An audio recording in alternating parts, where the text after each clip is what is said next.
providing resources and comfort to caregivers. This is Caregiver Crossing. Good morning and welcome to Caregiver Crossing. Thank you all so much for being here.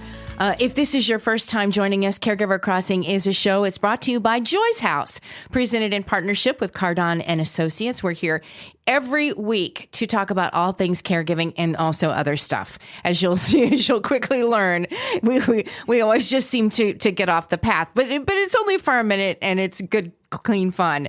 My name is Terry Stacy.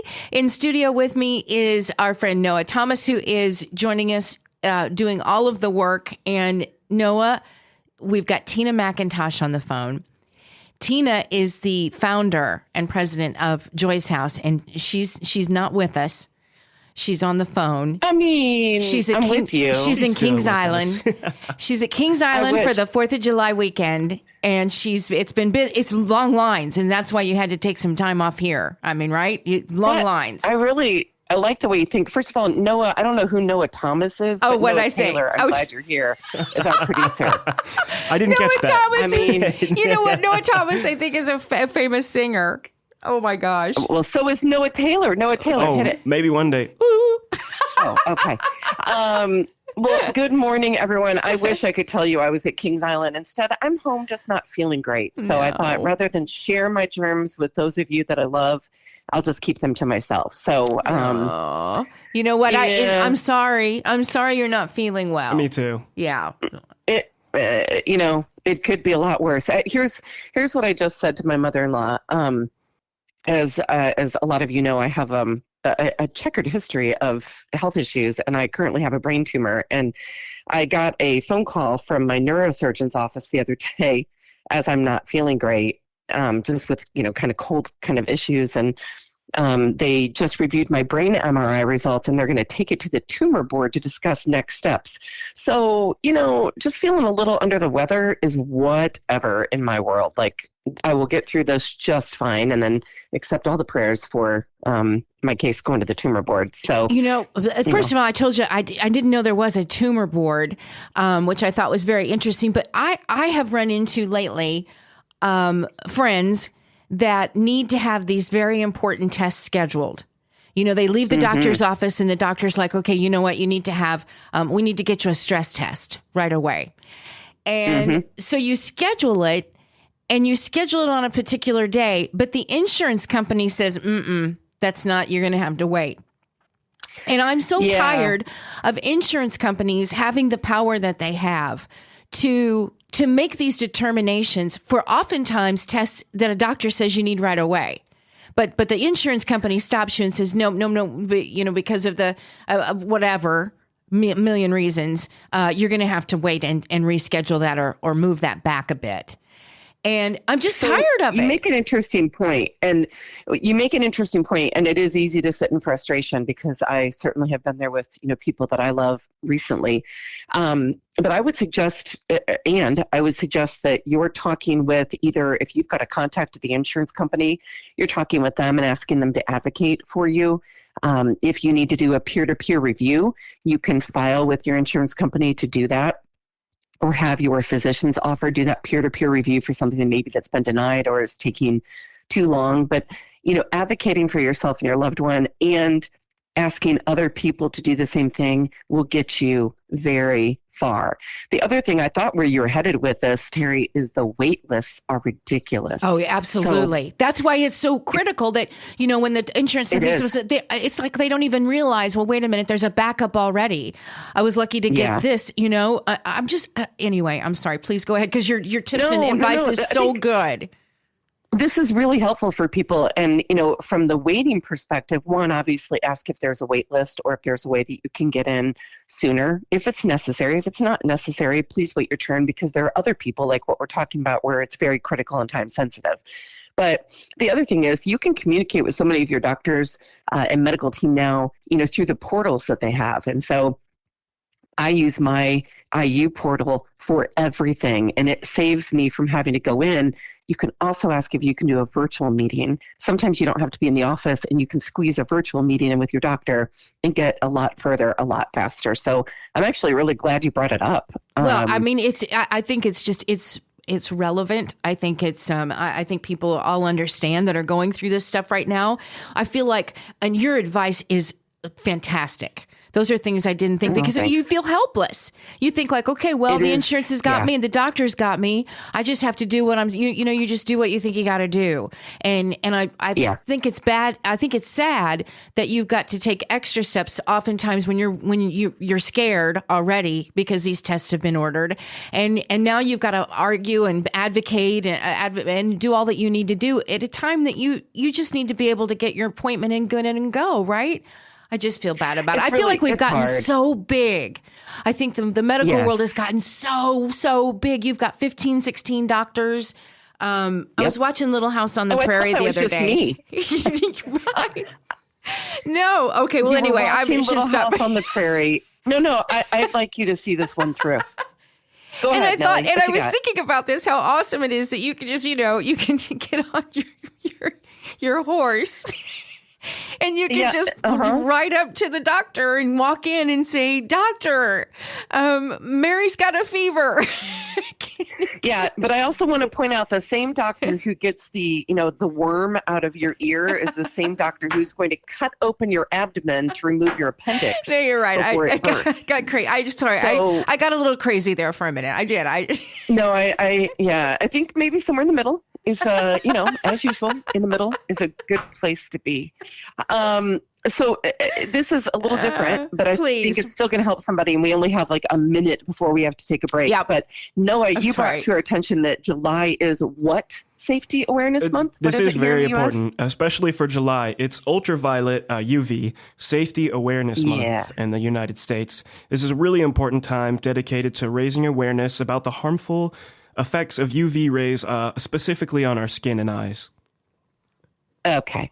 So there are a lot of tips that go along with this, right? And we've got to roll through them really quickly. But one, you stay in the shade, especially between 10 and 4. You wear protective clothing is number 2. So those long sleeves, Terry likes to cover up head to toe. So the long sleeves, the long pants, the big hats, and the darker colors are good. Right. Sunscreen, Terry, at least 30 or higher of the SPF, and how often should you reapply? Every 2 hours. If you're me and you're a sweater, you sweat heavily, you keep checking on it. It might be sooner.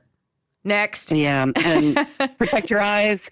Wear your sunglasses and your hat. Don't look at the sun. I don't care who dares you to do it. Don't do that. And then, obviously, tanning beds are like a thing of the 80s. Don't do those anymore. No. Sorry to all. No, I did. And look at me. Honestly, look at me. Tanner. I'm a great person to talk to about tanning bed use because I used it sometimes twice a week for a long, long time. And now I'm the wrinkles are deep.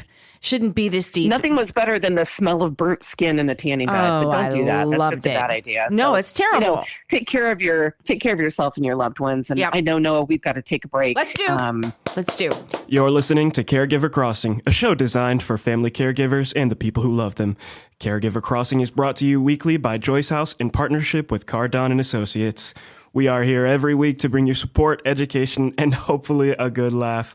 Visit caregivercrossingradio.org to connect with us, hear past episodes, learn more about caregiver support resources in the community, and much, much more. That website again is caregivercrossingradio.org, and don't go anywhere. We'll be right back with more shortly.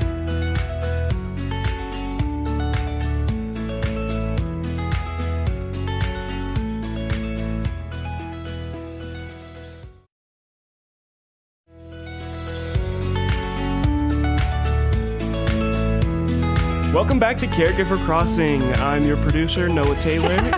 I am not a co-host, but one of our wonderful co-hosts today joining me is... Terry Stacy. Glad y'all are here. Thanks for joining us because we've got a really special guest coming up. Somebody very special to Joy's House. Joining us today, we have somebody incredibly special to Caregiver Crossing, and like I said, to Joy's House as well. He's an advocate for seniors, a certified senior advisor. This is our wonderful friend, Dave Holder, with Assisted Living Locators. Oh my gosh, you guys, thank you. I'm going to record that and just carry it around on my phone. I hope you do. Dave, thank you so much for joining us today. For our new listeners, could you tell us just a little bit about Assisted Living Locators and maybe tell us a little bit about how you got involved in the industry too in the beginning? Oh, absolutely. So yeah, I guess I'll start there. So my background's landscaping and snow removal. So if I can help with how much salt to put on a parking lot or how to prune a tree, Wow. I'm still Love it. active about that too. I really do. Yeah. So yeah, my family was like typical. My in-laws, my father-in-law was diagnosed with a dementia. And, we just didn't know what we didn't know. We weren't very proactive. And after a bad week, we decided that we needed to get him into a community as soon as possible. And we didn't know what questions to ask, how much it costs, what the differences are, any of that. It was total naivete on our part, but we did the best we could and got him moved into a community. And only 3 months later to find out, we didn't make a good decision here. And we started that process all over again.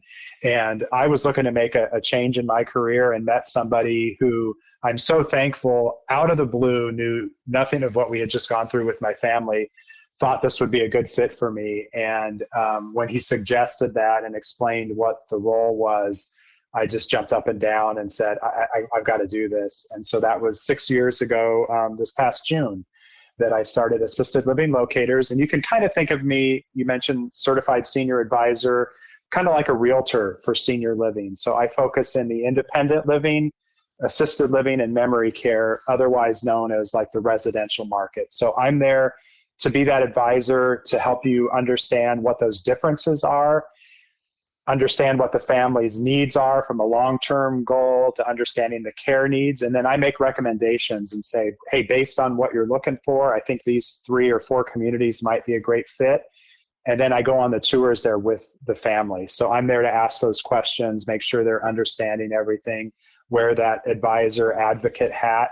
And it's ultimately their decision. But what I'm really passionate about is it's free to the family. I get paid a referral fee from the communities if they choose one of my options. So I really want families to be proactive. I want them to reach out to me with questions. However I can help, I don't want them to be in the same boat we were with my father-in-law. I just want to throw out right now your website or how people can contact you before we go any further.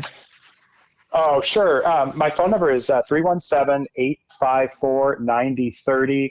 And you can go to assistedlivinglocators.com/careadvisor/North Indy. Okay. Well, since we were just talking about that you're the guy that can do this, I wanted to throw out that number. So we'll give it out a few more times. Dave's going to be with us here for a few more minutes, and then we'll also keep him for another segment. But you know firsthand then the options that are available. When I was, a young teenager, I worked at a Turtle Creek nursing home. I was just a volunteer. I was a candy striper. But that's all I knew was nursing home. Sure. And so then when it came time to start thinking about this sort of thing, you realize, oh my gosh, there are so many options. And so if you just kind of briefly, the options that are available for caregivers now. Yeah, absolutely. So yeah, you've got assisted living is probably the most common, because if you're a caregiver, there'll probably be some care needs. And I mentioned earlier, like residential living, that's what assisted living is. This is your own apartment, your own furniture, your own pictures on the wall. And everybody always thinks, well, if I move to assisted living, I'm going to lose all my independence. And really, the design of assisted living is to support you where you need that so you can be independent longer. So there's some assisted livings that, people just live there because they get 3 meals a day. The housekeeping, they don't have any maintenance, and that's why they move into that. Some move in for that support with activities of daily living. So that could be some medication management, help with dressing, help with bathing, help with showering. But other than that, you're free to come and go and do what you want and go on vacation and leave for the weekend and have visitors. And it very much is apartment living with support. I really like that. I really like that idea. I mean, you're still independent, but if you need somebody 24 hours a day in an instant, they're right there. They've got to be there for I you. love it. Okay. Anyway, go ahead. I'm sorry. Yeah. So from your personal and obviously so much professional experience going through searching for assisted living facilities, could you let us know some of maybe the common challenges that caregivers face when they're looking for a certain place for their loved one? Sure. And so I just want to throw it out there too. don't say the F word, Noah. We don't like the F word, and that's facility. Facility. Yep.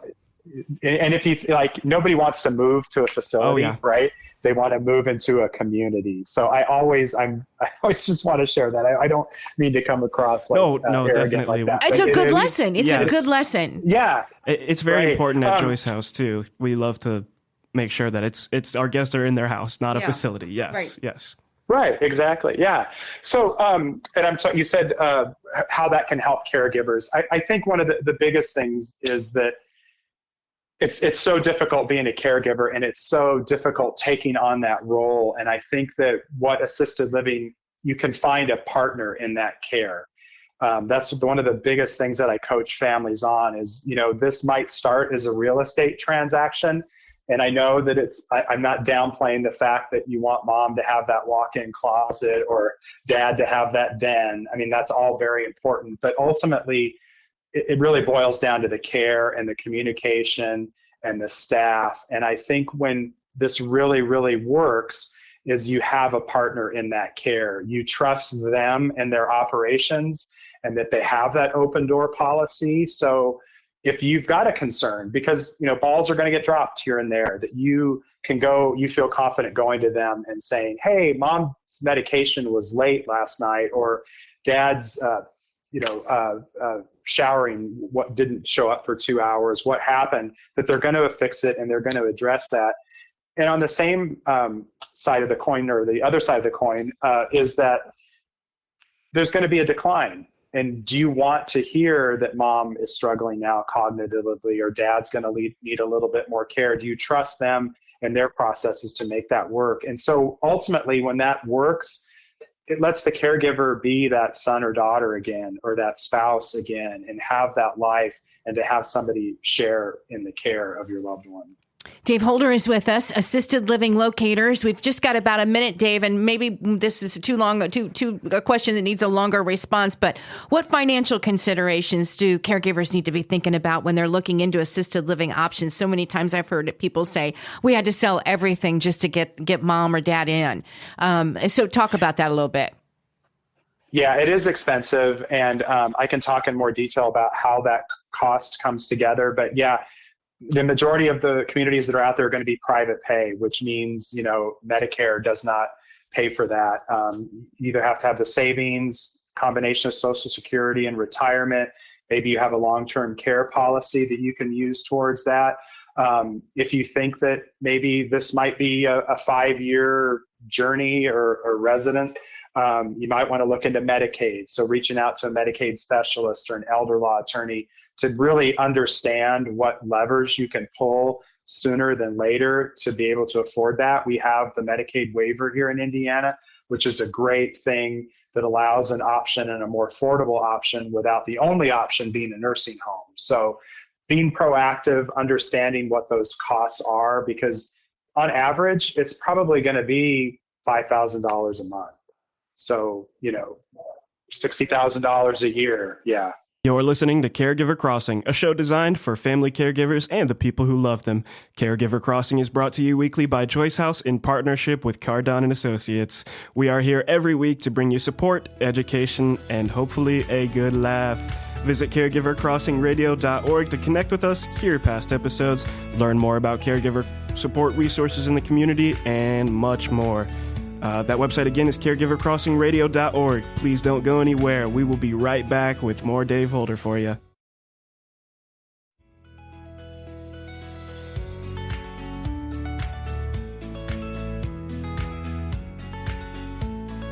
Welcome back to Caregiver Crossing. Terry Stacy, Noah Taylor here with you. Tina McIntosh will join us here in the next few minutes. But in the meantime, we've been talking to Dave Holder with Assisted Living Locators, 317-854-9030. If you're just joining us, we'll again explain a little bit about what Dave is about. But before we took a break, I asked Dave about what caregivers need to be thinking about when it comes to the finances when looking into assisted living options. And Dave talked a little bit about that in the maybe the bottom line, the average cost. But Dave, do you want to expand on that a little bit about that when we talk about cost? Yeah, for sure. So there's always two costs that make up your assisted living monthly fee. And for, it's not a standard, but the majority of communities all work within the same kind of guidelines. So you have what's called a base rate, and then you have a level of care when it comes to assisted living. And so your base rate for almost all the communities is always going to include 3 meals a day. It's also going to include weekly housekeeping, where the majority of communities also help. They'll do your linens and towels, make your bed every day, every week, strip the linens off, put fresh linens on there for you. It will include 90% of your utilities, everything but a landline phone, generally speaking. Transportation is also included. So if there's doctor's appointments, they can get you to those on specific days. They also do outings and shopping trips and things like that. All of that transportation is included, as well as activities that go on within the community. So we all love bingo, but if there's a happy hour or live music or exercise class, that's all included in your base rate. And before you move into assisted living, they're going to do an assessment. Well, they'll collect some medical records, medication lists from your primary care physician. But what they're trying to do is determine how much support do you need and how frequently do you need that support. And again, it's always around activities of daily living: bathing, dressing, toileting, medication management. Okay. And so what they will determine within that, how frequent that is and how long those tasks will be. Most communities have 5 levels that are about $500 each. So for example, let's say a 1-bedroom apartment is $4,000 as your base rate, and they assess mom at a level 2, $500 each, $1,000. So her monthly rent would be $5,000. That includes all of that. Okay. That breaks it down a little bit better, understanding. Dave Holder, as we said, is with us, Assisted Living Locators. He's an advocate for seniors. He's a certified senior advisor. And what Assisted Living Locators does, if you are just joining us, for free, mind you, he will help you as a caregiver find the right option when it comes to finding a new home for mom, dad, or for you. He'll meet you at the location. He'll go through those locations with you. He'll advise you on maybe what you're looking for, helping you to understand the options a little bit better. And again, I just kind of wanted to go through what Dave is all about, Noah. When finding the right option for your loved one, there is so many different things to think about. So what can you do when the caregiver and their loved one might have differing opinions about what the need is? Wow. Yeah, that's tough. Yeah, I think that's where, I don't have that history, obviously, with the family, and it's nice to have that outsider that I can be the devil's advocate, or I can give a different perspective, and just talking that through and really helping with those misconceptions and understanding. So many times I tour with the kids first, or maybe the caregiver, before we bring the potential resident into the conversation, so we can have those. What are going to be their objectives? What do you think they're going to think of the physicality of the community? Is it too big? Is it too large? Would they like those activities? Where do we need to pivot? So we can really strategize and do a lot of work ahead of time. But I think it's really, at some point you're going to have to compromise a little bit. And I know that, like I said earlier, sometimes it's real estate. But we can talk those things through and talk features and benefits and look at the long-term picture in that too, and really help everyone come to the best conclusion forward. But it is a difficult thing. There's a lot of family dynamics, and certainly those that go on within the caregiver as well. Dave, I know you will be by their side, the family side, as you look at these options and visit these locations, these new homes. But are there any particular questions caregivers really should be asking when they visit these potential places? Or is it you take it from there. Yeah, I think it's understanding really what the care that they can provide. I think I mentioned earlier, they're licensed as residential care facilities, but not every community does the same care based on their licensing. They can be a little lighter in care. Some can go a little bit heavier in care. Understanding that if there's a diagnosis of dementia, is mom or dad appropriate for assisted living? And when does that community make that determination of when they go to memory care? What is that conversation like? I think really understanding that the family, even with a great community, there's still going to have to be an advocate. They're still going to have to stay in communication with the nursing team and the executive directors, and really putting that forward out there that it's going to be a collaboration, and making sure that they really understand this is what the community can do, this is what it looks like, and be able to make those decisions, again, just to keep in that proactive mindset. Yeah. I've got a question. Are there any specific health conditions that make assisted living better than a nursing home, or maybe vice versa? Yeah, so that's a great question, Noah. So assisted living, with their licensing, they can provide like up to 24-hour care. What they can't do, the majority of them, is if someone became a two-person transfer, meaning they're not able to bear weight on their own, and they have to regularly have two people help them transfer, maybe from the couch to their wheelchair, from the wheelchair to the commode. That's outside of their licensing. So there's very few that will allow a two-person transfer in assisted living. Feeding assistants like that, majority of assisted livings can't do that. If someone has a catheter, they cannot change that. That's when you need that skilled nursing environment of a nursing home. So those are the differences that you need to do. So what you're going to find in your nursing homes is that higher acuity, those residents that have a lot more medical need and have a lot more assistance that's needed. Whereas assisted living, we're going to help you as much as we can, but if it starts to get more medically a need, we can bring in support for you to keep you in your apartment. But when that care needs to be more of that nursing home, that's going to be that transition. So, your residents in assisted living are getting some support, but for the most part, they're pretty independent and can participate in things. And you'll see walkers and wheelchairs, but they don't have that higher acuity that you find in a nursing home.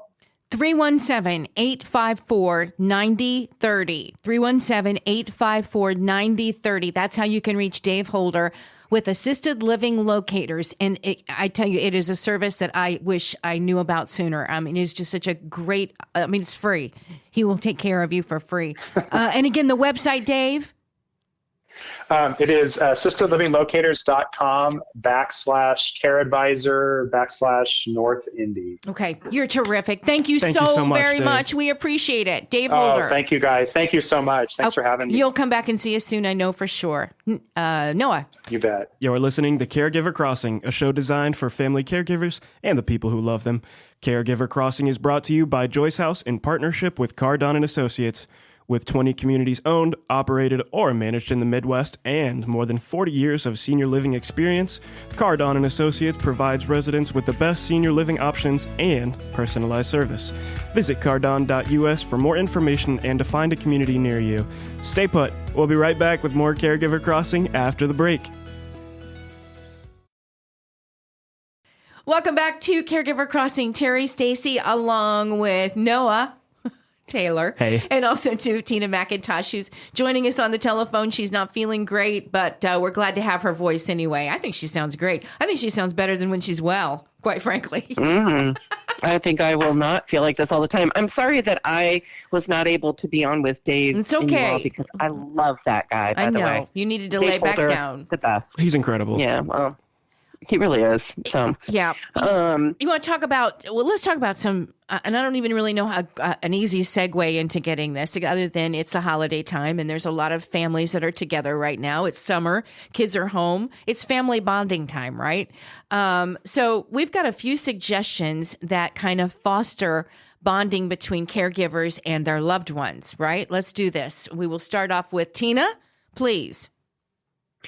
Well, I'm just want to pause for a second, because I think when we're caregiving, we often think there has to be some kind of big production when we're trying to have a simple moment with somebody we love. And I just want to point out that sometimes it can just be sitting in silence. You can be quiet, or you can color, or you can do simple things. So I don't want you to think you have to make a big production out of this. But if you're looking for a bigger kind of moment, I actually want to start with the nature walk and memory hunt.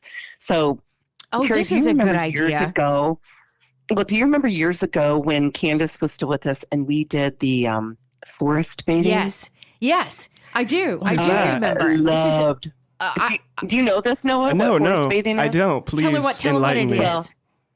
Yeah, I mean, you don't have to be in a forest. You can just be in a wooded area or outdoor, and there's no bathing, meaning like you're not naked in water. So it's a little deceiving. But unless you want what to. it is basically, I mean, you can.